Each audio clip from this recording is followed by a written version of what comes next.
জীবনে যখন কোনো বিপদ আসবে তখন একদম ঘাবড়াবেন না। একবার বইয়ের দিকে তাকাবেন আর ভালো করে ভাববেন বিপদ কি বউয়ের থেকেও বেশি। একটা সময় ছিল যখন রাত 12টায় ভূতেদের রাত ছিল। ফেসবুক ইনস্টাগ্রাম এসে এদের ইনকামটাও কেড়ে নিয়েছে। অবিবাহিত পুরুষরাই দেশকে বদলাতে পারবে। বিবাহিত পুরুষের বউ থাকতে দেশ তো দূরের কথা, টিভির চ্যানেলটাও বদলাতে পারে না। খুঁজতে হলে ভালো মনের মানুষটাই খোঁজো। সবকিছু পারফেক্ট খুঁজতে গেলে ভালোবাসাটাই পাবে না। আমি আমার বইয়ের সঙ্গে পাঙ্গা নেই না।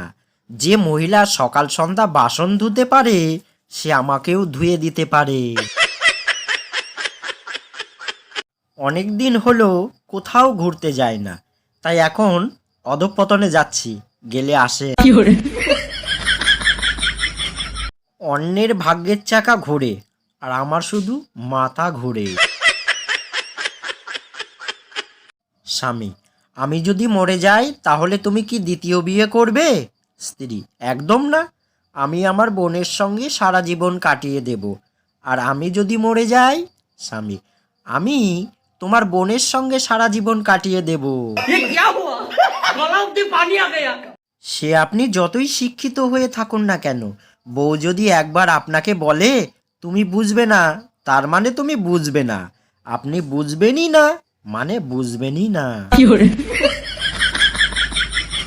পুরুষ খুব ভোলা ভালা হয়। যখন কোনো মহিলা ভালোবেসে দেখে তখন তারা ভুলে যায় তাদের বাড়িতে বউ বাচ্চা আছে।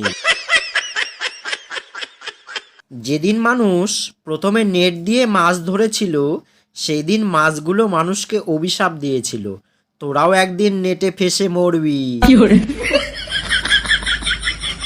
মাঝে মাঝে ভাবি সব কিছু ছেড়ে দিয়ে বনবাসে চলে যাব, কিন্তু মোবাইলটা কোথায় চার্জ দেব সে ভেবে আর যায় না।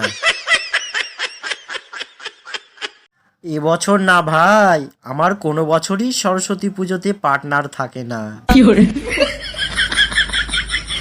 ওই তোমার মনে একটু জায়গা হবে গো, কারণ বাইরে অনেক ঠান্ডা পড়ছে। আমার প্রিয় ইউটিউব পরিবারের সদস্য সবাইকে জানাই বাংলা হাসির ভাণ্ডারের পক্ষ থেকে অসংখ্য ধন্যবাদ। সকলে ভালো থাকবেন, সুস্থ থাকবেন, আর জোকসগুলো শুনে কেমন লাগলো কমেন্ট করে জানাবেন। আর চ্যানেলটিকে প্লিজ সাপোর্ট করে যাবেন। যারা এখনও পর্যন্ত সাবস্ক্রাইব করেননি প্লিজ সাবস্ক্রাইব করে দেবেন। আজকে এই পর্যন্তই রাখছি। ধন্যবাদ সবাইকে।